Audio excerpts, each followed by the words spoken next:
What's up, everybody? Welcome back. We're here with some MMA DFS picks for DraftKings UFC Vegas 54. Alexander Rakic, Jan Blachowicz.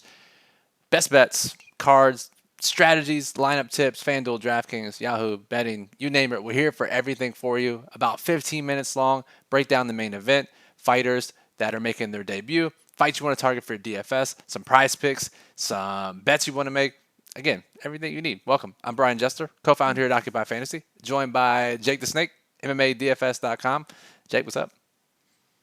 What's up, man? Congrats on another big week. I mean, it's becoming routine at this point. Just utterly nuts to win. I mean, we talked about the 100K win 2 weeks ago, and now and as we always say, I struggle on the pay-per-view cards. We both struggle on the pay-per-view cards, but that's how I do want to start the show because both of us changed up some strategies a bit. Me from a DFS perspective, you from a betting perspective. So let's just review this really quickly before we jump into this Blachowicz and Rakic main event. As you see on screen here, this is my 200K solo win on DraftKings. And Jake, I in this lineup was one favorite from one of the 5 rounders, faded the other 5 rounder. But if you guys listened to the show last week, we talked about how there are ways, especially the Rose fight, if it doesn't go to the mat, how that fight could bust. And Jake, it ended up happening, maybe not to the extent that we expected. But again, 3 low-owned fighters in Godinez, Vergara, and Chasson. So, I mean, just the ultimate unique lineup, and it panned out for me. Yeah, man. I mean, that couldn't have worked out much better. Pretty much nailed it. I mean, we talked about, you don't have to play 2 5-round fighters, and perfect example. It worked out. Yes, and I want to talk about your strategy from a betting perspective because I know in your premium content on Patreon and then also in the Daily Plug, you had a few split decision bets. I think you had, what, 8 in the bets you gave out at MMADFS.com. And I thought it was a super sharp strategy because of a variety of factors. I'll let you explain it. Yeah, I mean, specifically on pay-per-view slates, we've been tracking these for a while. And we get way more decisions. I mean, it's not just like, oh, yeah, there's definitely more decisions. No, we actually pulled up the numbers, and in the 25-foot cage, we get 45% of fights have ended in decisions going back 6 months. We go to the 30-foot cage, which is, where the pay-per-view cards are. That number goes up to 54.6% of fights end in decisions. So just to start it off, you've got way more decisions to begin with. Then you add in the fact that we're not fighting in Vegas. We're fighting, these random states like Arizona. Judging is just every time we go to, like Houston, Arizona, we just see crazy judging. We've seen a ton of split decisions in the past.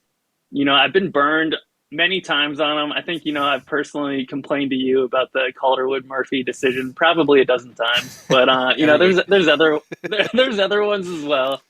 So finally, I'm just like, all right, what? Screw it, man. Like, if there's gonna be a ton of crazy split decisions, let's make some money off of this. I think bet 9 of them. 5 of those ones hit, ranging from plus 400 to plus 1400 on a Chiasson split decision. Most of them were betting that the fight ends in split decision, so you don't even have to pick a winner. And you're getting plus 400, plus 700, plus 800.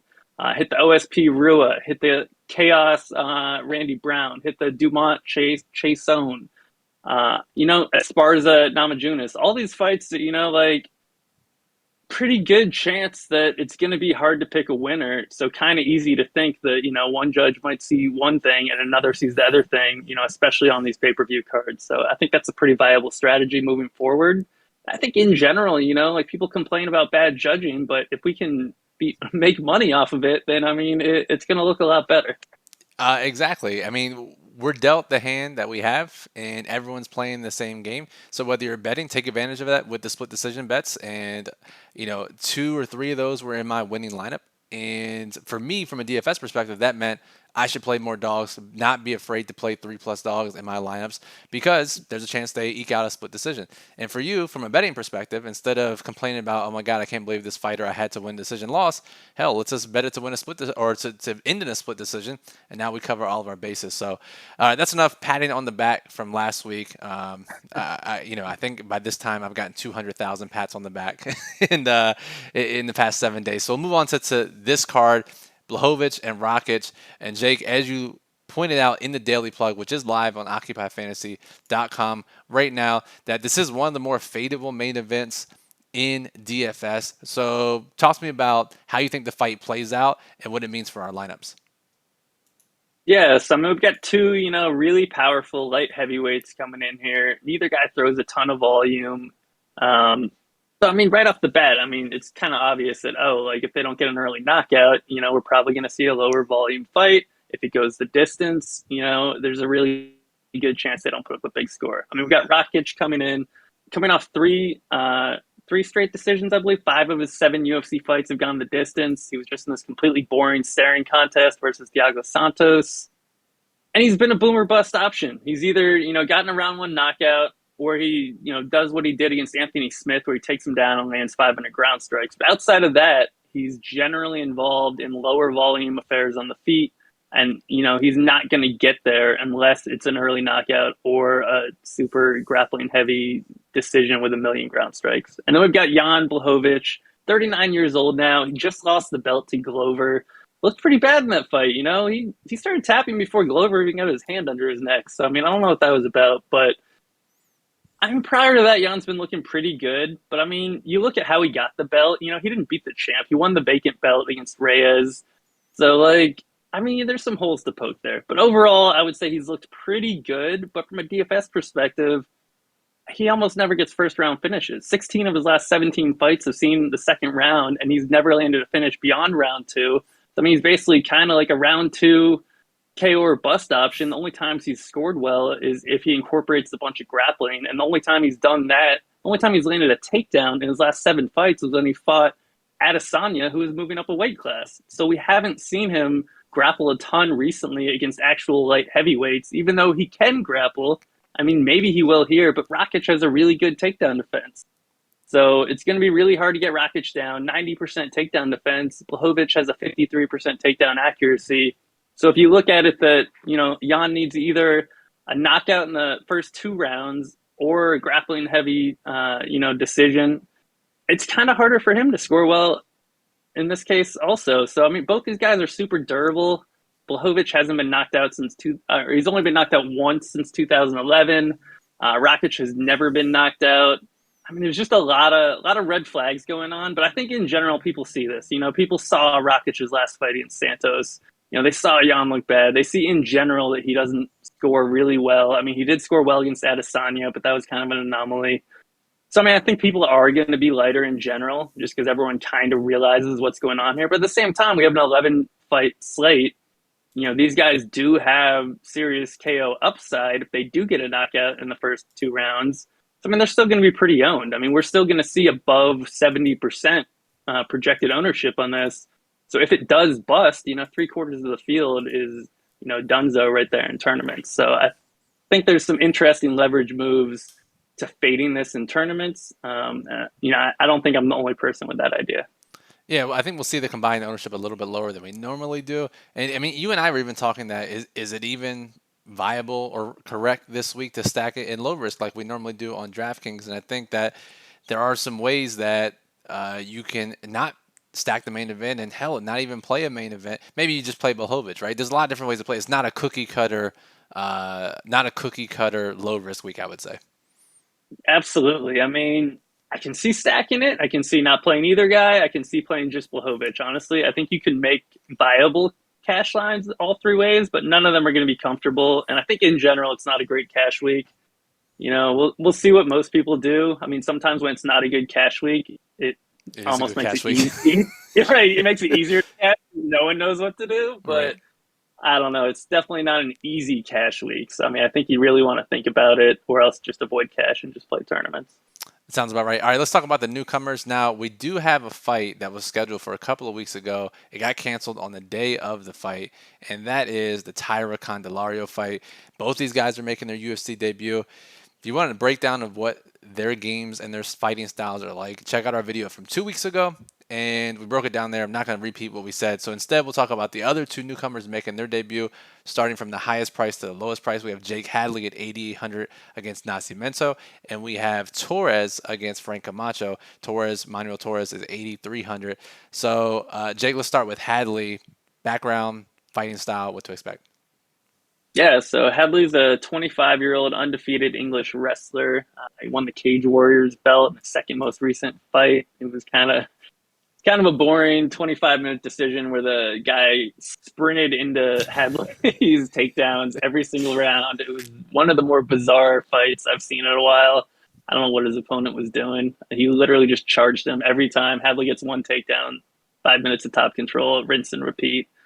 Really bizarre fight. Then he goes on Contender Series. He misses weight by a pound. He's fighting a guy that took the fight on pretty short notice. Ends up getting a second round submission on there, but the weight miss makes it a little bit weird. And apparently, there's some strange things going on behind the scenes where Hadley, I guess, was like being a jerk to people that worked for the UFC, and some of the guys didn't want to sign him, and Dana signed him anyway. So who knows? I mean, there's some like conspiracy theories that they're intentionally giving him a really tough matchup against Nascimento, which has a crazy guard off his back. Like they want to get Hadley subbed. Who knows? Who knows? Either way, undefeated guy. He's going to be looking to take the fight to the ground, and a little bit of a tricky matchup. But Hadley's got good jiu-jitsu, good wrestling, decent striking, but still a young guy. So we see those guys fail a lot, on their debuts. For sure. And speaking of young guys, and especially guys who we don't have a lot of tape on, it's Torres, who, if you're trying to find tape on him, best of luck. You might find some cell phone footage, but this dude was fighting in the most random leagues. And even the tape you could find, all of his fights were within one round. 6, 7 minutes of cage time in the last 3 years combined, Jake. So Torres, I mean, the typical guy that has a wide range of outcomes and looked pretty good in the 2 minutes we saw him on Contender Series, but a lot of different factors at play here in this matchup with Camacho. Yeah, man. So his Contender Series fight was 2 minutes and 10 seconds long, and that was his longest fight since 2018. I mean, you look at his fights: 25 seconds, 63 seconds, 83 seconds, 53 seconds, 59 seconds. Like Jesus Christ! So, yeah, you finally find tape on the guy, and you're like, oh, sweet, 25 seconds, awesome. Like, Let me extrapolate these charting stats over the course of 15 minutes, right? Right. Literally spend more time searching for the tape than watching the tape on every single one of his fights. Like significantly more. But yeah, so he's, aggressive guy, dangerous striker. His Contender Series fight was super weird. So there was a big controversy. Like, did he land an eye poke? Didn't he land an eye poke? His opponent basically backs up holding his eye. The guy's like, hey, he poked me in the eye. Herb Dean's like, yeah, I didn't see it. And Manuel Torres just charges him and takes him out. And that's the end of the fight. So pretty bizarre way to get that stoppage. So, the most recent tape we have on him, it's kind of hard to take a ton away from that. Like, yeah, his striking looked good, but the finish was pretty bizarre. You look back one fight farther, he pretty much murdered an opponent with a guillotine choke. I mean, the guy looked dead afterwards. Like he was out for a while. I was a little bit worried about him, but either way, aggressive striker, dangerous grappling. Honestly, you have to wonder about his cardio. I mean, the guy's been past the first round once in his career. It ended in a split decision. That was, I want to say, 2017, 2018. It's been a while. He hasn't. People that are that explosive generally aren't great down the stretch, and I mean that's the biggest concern is going to be with his cardio. But he does get a favorable matchup, for a finish here against Frank the Crank, who hasn't fought in 2 years since he got knocked out by Justin James, like 40 seconds into James's UFC debut that he took on like 2 days' notice, and then flamed out of the UFC on like a 5-fight losing streak afterwards. So not the best for Frank. Yeah. So yeah, sorry, I thought you were gonna say something. So yeah, Torres is kind of a mystery card here. Favorable matchup, aggressive guy. For DFS purposes, he's great because all of his wins come early in the first round. So we'll see what we get out of him, though. I mean, he's kind of a mystery bag. Will be the most interesting fight to watch, I think, just to see how it plays out. So, all right, that does it for the newcomers. Jake, you wrote up, obviously, all the fights on your site, MMADFS.com. You wrote a couple fights to target in the Daily Plug at OccupyFantasy.com. Give us a sneak peek. I mean, the guy's on the card, so I know who you're probably going to pick here, but what's a fight that you're looking at that no matter who wins, likely ends up in the winning DFS lineup? I mean, for anyone that's been following me for a while, you know that anytime Louis Smolka fights, you target that fight. And it's yet to fail us, but knock on wood, I said that, so now it's definitely the time. But there's always, Louis Smolka makes for exciting fights. We always see someone score well. I mean, there's always a way any fight can bust, but I mean that looks like one of the near locks on the slate with Davy Grant, Louis Smolka. I don't see that fight making it past the second round. Probably ends earlier than that. Yeah, you look at, I have Smolko's DraftKings logs up here, and we see his last 6 fights: 106, 8, 124, 7, 112, and 9. So a little alternating action here, due for 100 plus points scored now. And yeah, just don't be surprised if he scores 8 points or 100 points. And that's the kind of Yep. fighter that we're looking to target for tournaments. All right, Jake, let's talk about Prize Picks for a second. You guys see the promo code here. Let me point the right direction. 100% deposit match bonus if you use promo code Occupy. Link is in the description below. You can bet prop parlays, all kinds of sports. We find really soft lines in UFC every single week. Jake, I know you put a bunch on your site. Obviously, put some in the Daily Plug. So if you guys want some picks, go check those out. But for those listening here on YouTube, give me one, maybe two lines that you're eyeing on Prize Picks. Yeah, so my favorite line is Kudalaba over 95.5 points. I mean, that's kind of wild. He's got a negative 165 finishing line. So, after we take the juice out, like 56% chance he gets a finish. When he doesn't get a finish, the guy lands like 10 takedowns. So, I mean, he basically just needs to win and either grapple or get a finish. So, really good chance. We're always looking for stuff that's better than a coin flip on Prize Picks plays. I would say that's significantly better. So I really like that. And then another one that's a good one is Maximum over 3.5 takedowns. He landed 11 takedowns in his last fight against a guy that arguably has better takedown defense than who he's fighting this time. I mean, love those bets. Those are the ones that stick. I know last week the ones you put in the plug were Oliveira under 12 and a half under 12 and a half minutes. I love that one. Obviously, it paid off. We had Fialho under 7.5 minutes. That was an easy cash. So let's run it back again this week. So we'll close out the show here with our stream parlay. Jake puts all of his bets on MMADFS.com, puts some of his top bets in the Daily Plug. And every week we try to do a stream parlay. I pick a side, Jake picks a side. We run it together. And we got a really big one lined up this week. Jake, I'm going to go with what seems to me probably the only way she wins the fight. Maybe I'm wrong, but John DeRoba, Virna John DeRoba here, sub line plus 350 or so, depending on where you look. Bet her to win by sub. That's my side of the parlay. Yeah, I think that's pretty solid. I mean, I think that fight either ends with a Verna sub or a split decision. So, if you want to hedge our parlay, bet the split decision. Who you got? Who you pairing it with? I'm going to, surprise, I'm going to go Louis Smolka round 2 win at plus 2,000 to give us, pretty solid one here. I mean, screw all those even money bets. Let's go with plus 93.50. Wow. So if you guys want a plus 93.50 parlay, Virna sub, Smolka round 2. If you don't want that much risk, you can just bet Smolka inside the distance. Lots of options here, but you know which sides we're looking at for these bets. So that'll do it for this video. We appreciate you listening as always. Oh, hey, one more thing. Oh yeah, let's hear it. I didn't want to cut you off, but I just want to point out that we did technically hit the parlay last week. My leg was as far as his money line. Your leg was Cerrone lay zone under, what was it, under 1.5 or under 2.5? Yep. So obviously that got voided, but we did not get any of the picks wrong. So I just want to throw that out. Oh, and if you don't want Smoke around 2, fight ends in sub is pretty solid too. Well, there you go. I mean, so last week's parlay was plus 185, right? So yep. So, all right, let's see if we can run it back again this week. Maybe we'll get both legs in action for a change. So, again, MMADFS.com is where you can check out Jake's fight breakdowns, betting, DFS implications, premium content as well. OccupyFantasy.com is where you can get the daily plug that Jake writes, top plays, lineup strategies, best bets, prize picks, all-encompassing information for the UFC Vegas 54 card. Our Occupy model, our proprietary ranking system that I use to win, 300K in the last couple of weeks. No big deal. You can use it too, OccupyFantasy.com. And our lineup builder, same builder I use to build those lineups, all included in the OccupyFantasy.com membership. Links are in the description below. If you like what you see here, make sure you subscribe to the channel. Get notified when we go live. Upload these UFC videos every Friday. Give us that thumbs up to show your appreciation. Any questions, you can always comment on the video.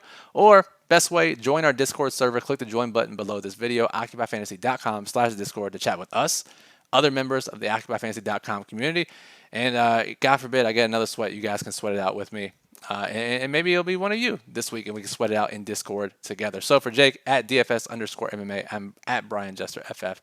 As always, we appreciate you listening, and good luck at UFC Vegas 54.